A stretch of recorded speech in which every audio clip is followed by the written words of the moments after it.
ఇప్పుడు ఉండేటువంటి బీజేపీ ప్రభుత్వానికి ఎందుకు ఈ విధంగా వచ్చిందనేది మనం అర్థం చేసుకోవాలి.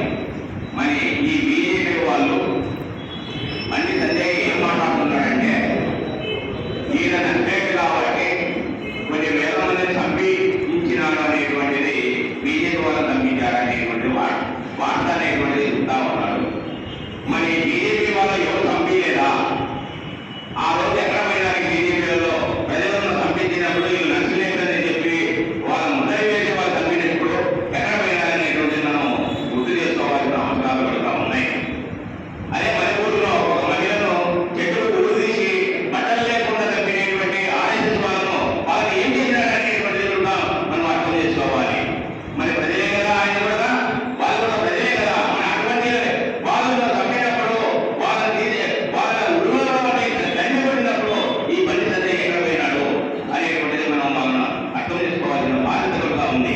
అంటే ప్రజా సంఘాలలో పనిచేసినటువంటి వాళ్ళు నక్సలైట్లు, వాళ్ళు పాటలు పాడితే నక్సలైట్లు, వాళ్ళు ఉద్యమానికి ముందుకు వస్తే నక్సలైట్లు, ఎర్రజెండా కట్టుకుంటే నక్సలైట్లు. కానీ ఈ బీజేపీ